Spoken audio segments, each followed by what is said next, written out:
imagine like the most intense feeling of love you've ever had, or your mother or your dog, whatever it is.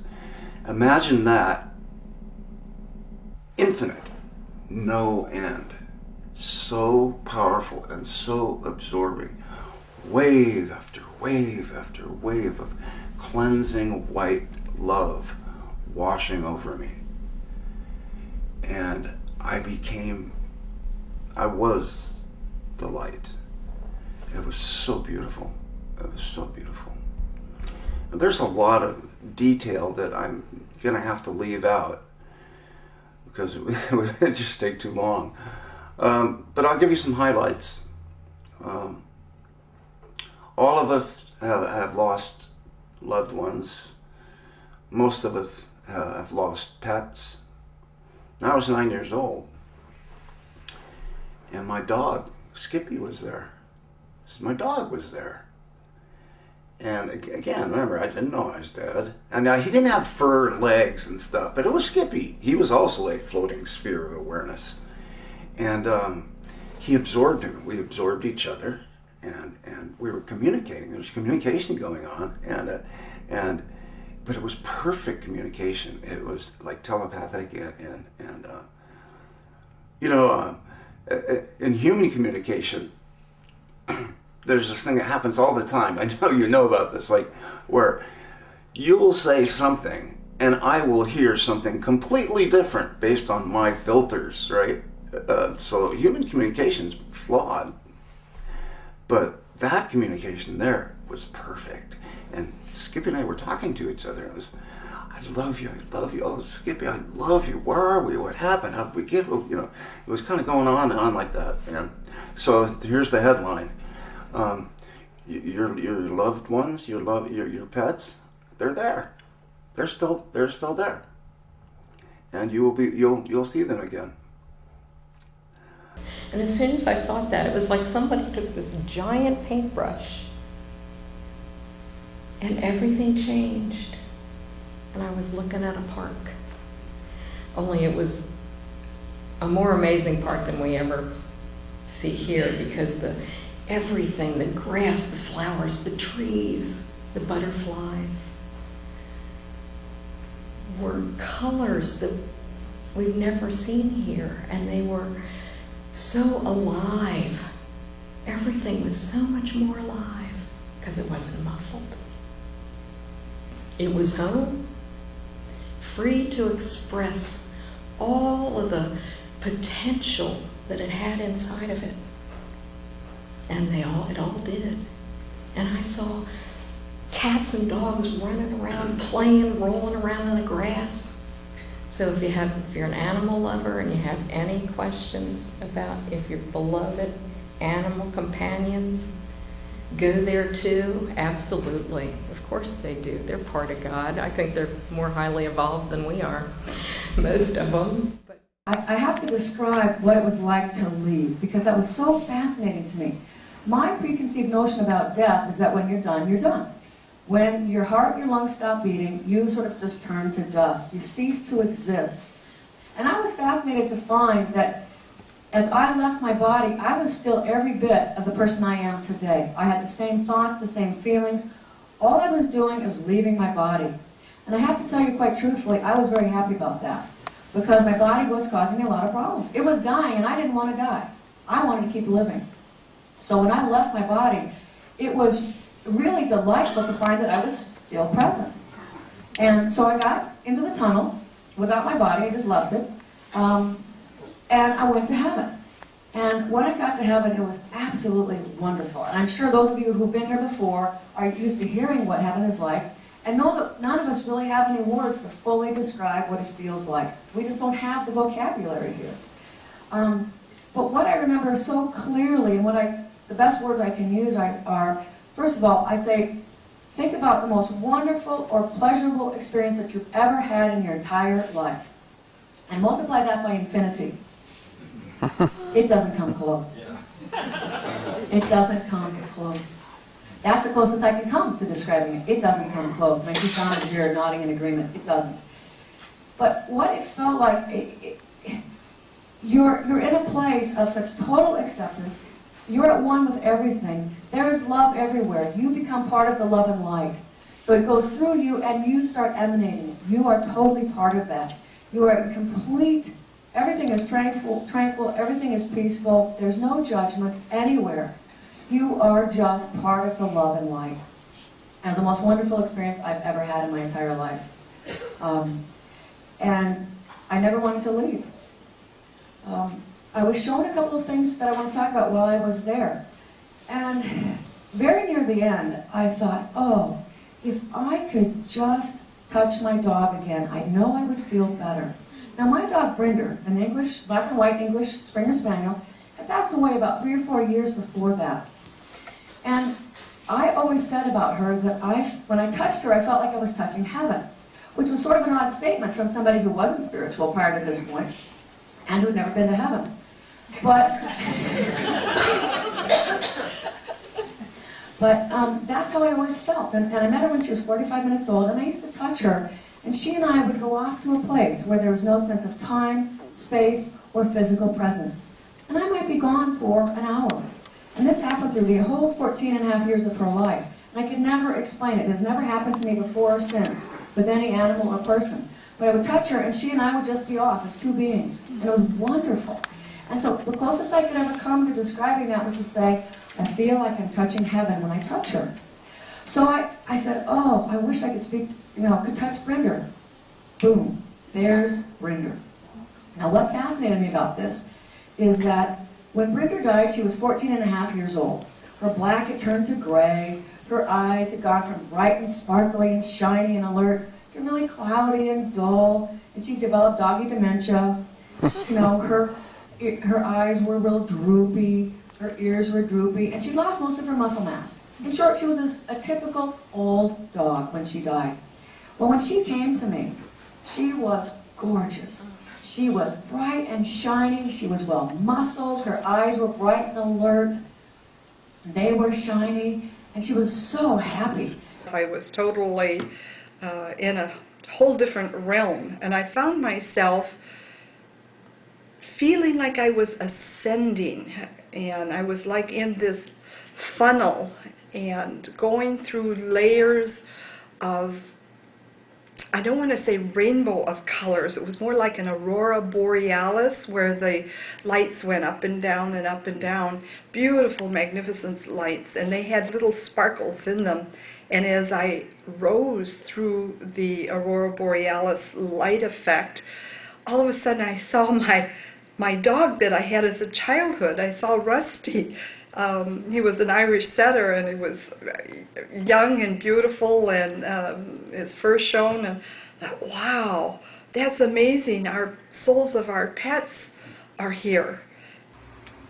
So, I started seeing a white light while he's telling me, Seth, stay with me, Seth, stay with me. And the first thing I noticed is I got scared knowing that I was dying, and I saw that light, and everything just went away, and I felt better, and I felt calm and relaxed, and I felt like I didn't see him physically, but there was a white veil. That's what I can say. I didn't see a tunnel. I didn't see any of that stuff. I saw a pure white light that was so bright, but I could look right into it. It was like a shop light, but 100 times brighter, but it didn't hurt your eyes. And I'm looking straight into it, and I'm like wondering what's on the other side of that, kind of like, what's on the other side of that? There's got to be something on the other side, but it was veiled is the best way I could describe it. That white light was the veil that kept me from entering heaven or whatever that other side was. I didn't know, but it was a white veil, and I could feel presences. This is another thing that's hard to explain is I didn't hear voices. I didn't hear something telling me, Seth, I didn't hear that. No, it was a download of like instant information. It was like, boom, and I just knew all these things. Like, boom, everyone you know and love is right here. Boom, here's your buddy, here's your dog who just passed away 10 days before you had your heart attack, which I think that stress kind of helped lead to my heart attack from me losing my best friend. But he was one of the first souls that I felt the presence of, was my dog Blue. Pets in the afterlife. Domesticated animals will greet you in the afterlife because they are recognizable as family members. They have personalities, characteristics. Oh my gosh, we have 4 dachshunds, 2 in the spirit world, 2 here. So unique. And I know those of you with cats or dogs or other animals know what I'm talking about. And so in a reading, a medium can tap into that personality and the characteristics, and they're identifiable. Some of you here are in a development circle with Vicki Crane, and her cat Asti was the most stunningly clear cat I ever brought through in a reading. And I remember, I'll never forget, that cat gave me its personality, showed me the signs that he leaves his mom, and showed me that she has a box with his paw print in it. She does. And the most fun thing was that the animals talk to me in my readings in English, in words, because it's a transfer of energy, information, a frequency. And the brain gets that and just automatically makes it words. My little Gretchen, when she passed, I never talked to her when she was in when she was in physical form. She's like my baby. And yet, as soon as she passed, she was speaking to me in words. Now, that probably, I could have done that if I'd thought about it, but Asti the cat said, "I protected my mom. It was my job." And after the whole reading was over, Vicki gave me feedback on everything, and she said every time her husband would go away on a business trip, he went up to Asti and said, "You protect your mom, that's your job." Is that great? Yeah. So helping an animal end its life is just such a hard thing to do, and we had to do it twice. And both times I didn't know what would happen, what I would experience. And I'd heard about shared death experiences when we can sit with someone who's passing and actually go with them as far as the light in awareness, have that experience in consciousness. So we were sitting on the floor around Gretchen as Wolf's stepmom Beth helped her pass. That's what she does. She's a veterinarian and does in-home euthanasia. It's such sacred work for her. And she said that, this is really telling, when there are other animals in the house, she sees it over and over and over. The moment the animal crosses the rainbow bridge, the other animal who's been watching, like, what's going on, just loses interest. Oh, well, they're not there anymore, and just walks off. Because they recognize the soul's not there. So when Gretchen was in pain from a tumor, and it was absolutely her time, and we're trying to hold it together so she wouldn't see us crying and be upset. And the moment the medicine kicked in, I felt this burst of joy. I didn't expect it. I went, "Oh!" And she ran laps around me and said, "I'm free!" And then went whoosh, like that. And the tears are now flowing down my face because it was such joy I couldn't be sad. 24 hours later, I wanted off the planet. And you know what I mean. I know what I know, but I didn't want to be here without her. But for 24 hours, it was the soul's joy. And that's how our lives go. You can't hold on to that soul's awareness. We're here to be human. And part of being human was feeling that freaking pain, which is horrible. And yet I wouldn't have given up the years with her for anything. And I know you know that applies to everybody. And then Rudy, a year later, just got so old and couldn't stand up anymore, so it was time for him too. And I didn't know, will we have the same experience? With him, it wasn't a burst of joy, and yet there was such a feeling of his soul, unmistakable. He just came out of his body with this feeling of release. It was like, thank God, now I can run around again. And suddenly there's Gretchen, and the two of them are playing around me. Ty, I felt so sorry for him because neither time could he experience what I was experiencing in that moment. Yet Ty and Beth from me could tell what was happening, and that helped them somewhat. But I share this with you just so you know, pets have souls. They feel the release just like we do, and the joy to be out of these tight little bodies. So our pets, gosh, I told you about Rudy walking across our feet in spirit, and we felt it. And when I was out in the wilderness encountering the bear, and Ty was nervous about me being out there, he's sitting in the bus worried about me last month, and Rusty's on one side and Nellie's on the other, and suddenly he heard Rudy's ear shake. You know how dogs do that?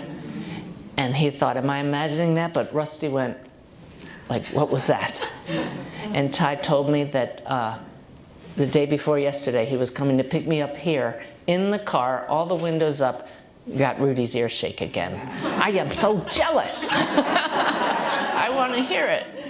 So, any questions about pets in the afterlife? I think that's pretty much it. They are the greatest teachers. I want to make a t-shirt that says, be like Nellie. You know? Or be the person your dog knows you are. You know, that type of thing. So ask your pets for signs. And those of you, I'm supposed to talk about this. It's one of the hardest decisions we make if we have to assist our dogs to pass. Did I do the right thing? And you just follow your heart. And I've had pets come through and say, I know you made that decision and it was the right one. And Beth had told us with Gretchen, because she had this horrible tumor. Oh, you could see it in the back of her mouth. It was horrible. But we didn't know she had it till it was really, really late. And Beth said, Gretchen will go press her head against a wall and stand in a corner, and you'll know it's time.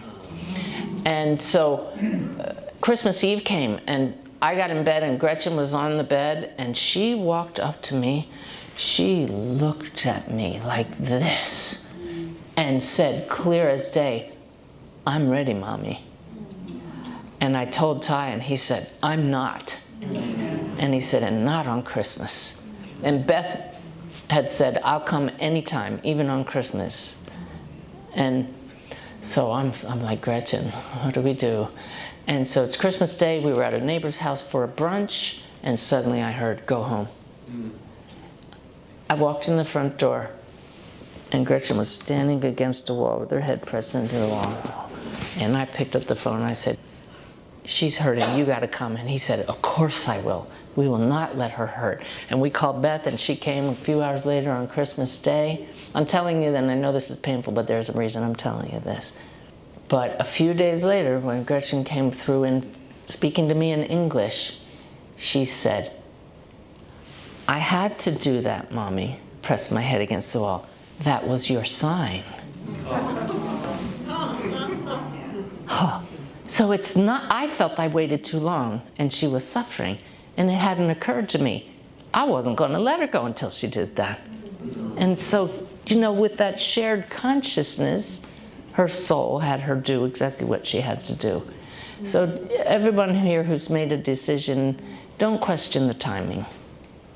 Their souls know it was just right for them and for you. Okay? I had this little bird named Sweetie, and I've had her for she was a parakeet, blue, little cute parakeet. And I had her for years. I had her for 10 years. She was my best buddy.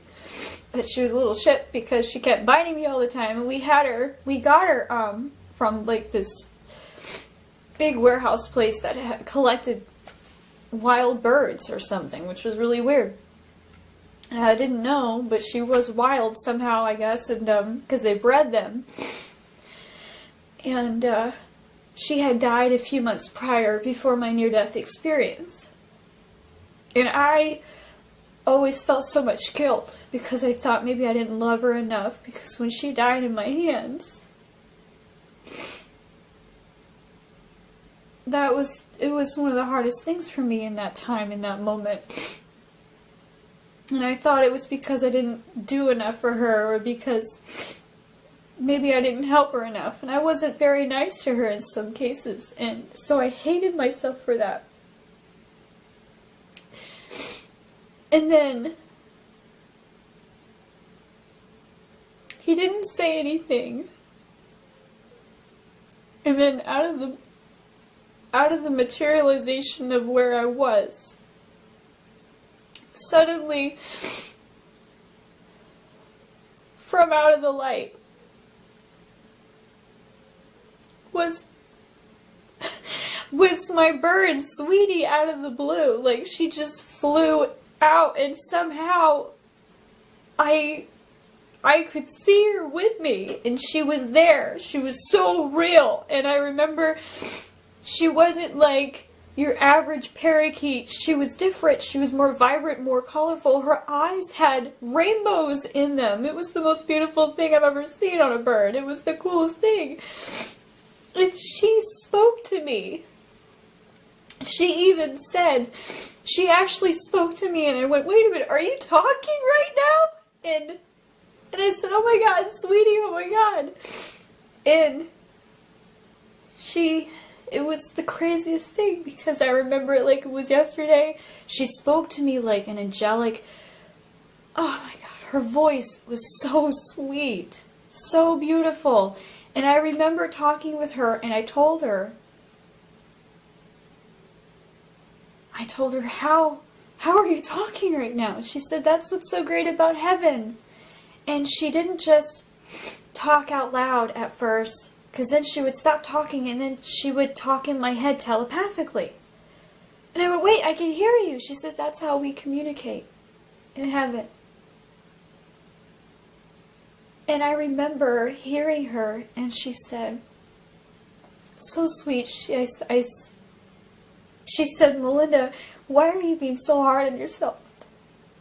And I said, because of the things that I did, I don't know. And she said, and when you hear from a bird, it's like seeing something from frickin' Narnia. It was the most amazing thing. And it was so sweet, because it was like, she was so wise. And she said, Melinda, everyone deserves this. Even you. She said, why can't you accept that? And I said, because of all the things that I've gone through. She says, Melinda, those are things that happened to you, but that doesn't make it you. I said, but why do I still feel like this? And I said, well, what about all the terrible things that I did with you? You know, that, and what I did was like, oh, I'd be angry because she bite me, and I'd throw her on the floor, not maliciously, like I'd drop her because my hand, and I'd be so upset. I was still so young. I was so young. And I was going through a lot of emotional problems. I've grown up a lot now, but before it was very dysfunctional in my mind. And she said, Melinda, there's nothing to forgive because you didn't do anything wrong. It wasn't your fault. And hearing that from like this adorable little bird, so sweet, so amazing. And I remember she said, I'll always love you. I've never thought anything bad of you ever. And she said, I forgave you. Why can't you forgive yourself? And it was so sweet, because then she said, which just broke me down when I remember this, and she said, Melinda, will you ever forgive me for biting you all those times? Because when she bit me, it was hard. Like, she left bruises and took a chunk out of my skin. It hurt really bad. When you hear a little bird ask you something like that, like, it's hard to not feel like I'm completely insane sometimes, because what I saw was like something out of this world. It was so incredible. And I remember they showed me, she says, you want to see where I live? And then all of a sudden there was like this garden manifested, like in the distance. I could see it like in a window of time or whatever, and I could see, and I saw all these trees and this beautiful house, like not the house but like her little like it was her home is what I mean. And I remember how she showed me all of these trees, and this beautiful place, and it was so clean, it was spectacular, and I remember she said, "That's where I live now. I'm okay. I'm not in pain anymore, and I'm so happy. I'm more happy than I ever could be." And she says, "Melinda, please know I always love you, and I'll always be there." And what people don't understand about the process of when we die and when we go to heaven, and what I meant by how we're all a part of God. And you won't really understand this unless you really have had some kind of deep enlightenment, or that you have had this experience yourself in some way, in some shape or form, is that when we go to the other side, we're not separate anymore. We are all joined together in one, and so we all speak the same language, which is love, which is an energy frequency that is the same as the rest. There's no higher or lower. It's not about status. It's not about judgment. It's not about right or wrong. It's about understanding everybody and meeting them on their level of understanding and helping them grow. I moved into another space, and that's when my dog Maggie appeared before me. When I saw Maggie come out to greet me, it was with a feeling of great joy and happiness, and like, oh my goodness, I get to see you again. When I had my life review, I couldn't look at the higher power. I just couldn't do it. But I saw something fidget off to the side. And I looked, and my dog had died in 2000. Her name was Scooter. She was a black and white border collie. She was there. I saw her. And I thought, I didn't know they were part of the afterlife. It was so good to see her. She couldn't come to me, but I know she was there. I also had a sense that it was my choice, if I stayed in my life or if I went with him. And in the moment that I realized that, I heard a commotion behind me, and I turned around, and it was the donkeys and horses from a sanctuary where I had volunteered prior to this experience. I was previously a horse owner and rescued and rehabbed performance horses and race horses, and when I could no longer care for my own horses, and one was adopted out and one was placed in a sanctuary, I then volunteered in that sanctuary for over a year, grooming donkeys and horses with what little energy I had, and I would return home to bed. And at that moment, I surged up the tunnel. It was a black, dark tunnel, but you could see. As I was going up the tunnel, I had passed beings that gave me such love. The love was incredible as I passed each one. I headed up towards the light, and the light was so bright, but it doesn't hurt your eyes.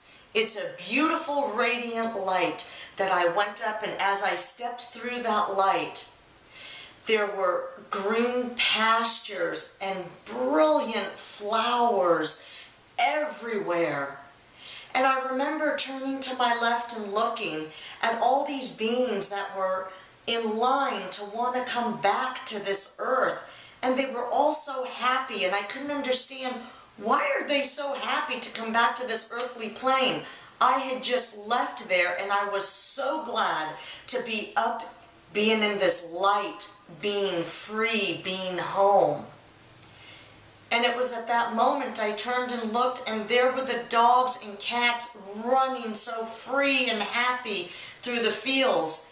And it made my heart just so warm because I have such a love for animals. And so my fear went away when I saw the light, and immediately this clouds just opened up and this golden light just popped. And I was in my best way to explain is when I was going like this, my head went like this, going up now. And I told everybody, it's like, as a woman, you slick your hair back and you see this tiny hair, and this hair touches that golden light. Immediately I felt this love that I had never felt in my entire life.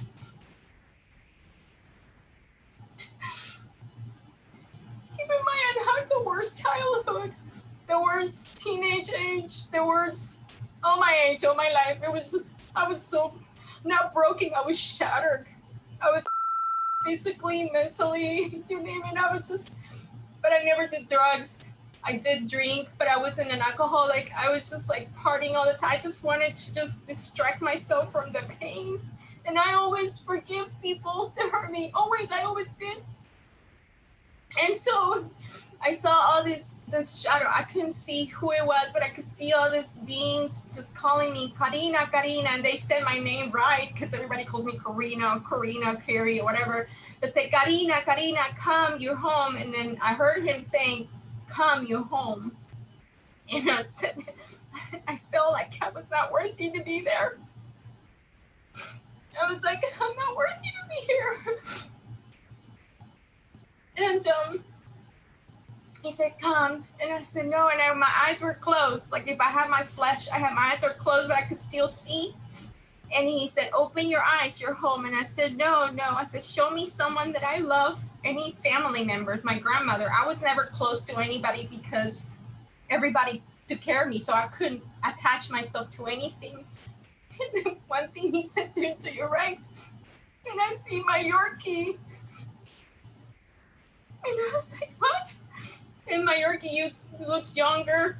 And I saw my other dog that my brother had for us. And I could barely see her, but I could see so clear my Yorkie. And I opened what I thought my physical eyes, but it was really my spirit just opened that and released everything. And I just felt welcome and loved. The doctor said the same thing. Anesthesiologist said the same thing. It'll be quick, easy. We'll have you home soon. And so I said, okay. I do remember like counting backwards for the anesthesiologist. And then I've had surgeries prior to this. And in those surgeries, when I've had anesthesia, I have no memory. It's just kind of gone. I don't remember dreaming. I don't remember anything. But at this moment I remember I opened my eyes and I'm on the gurney in the operating room. And I had this beautiful white German Shepherd named Tahoe, who had transitioned a couple years before this. And I saw her walk into the operating room, lay her head on my gurney to check on me, because she always did that when she was here in a body. And the next thing I knew, we were gone. And we were on this phenomenal beach. And once again, I'm in this timeless place where I feel 100% complete. I feel loved beyond words. The water and the ocean's alive. The plants are alive. Everything is alive. There are colors that we haven't even seen here on Earth. And we're running on this beach, and I'm looking at her and I can see she's healthy. She's beautiful. I can tell she's happy to see me. We're also communicating telepathically, and I can feel her energy. And as we're running, I notice that the sand feels like clouds. There's not an impact with each step. It's just effortless. And I also notice that we're not tired. We're not thirsty. We're not hot. And I thought, wow, this is kind of interesting. And the other thing was, in this near-death experience, I really realized that there was only the present moment. It was just each breath and each step. There was almost nothing before it and nothing after. I wasn't worried about my kids, which typically as a mom, I'm worried, but where are my kids? What are they doing? Do they need me? Or none of that was there. It was just each breath, each step. I do remember it. It wasn't words, it was feeling. So it was like just energy exchange. And I could feel her being so happy that I was there. And I could feel myself telling her, I'm so happy to see you. You look so good. You're so beautiful. And without necessarily touching her, we were more connected through energy and telepathy than we could have ever been in this physical world.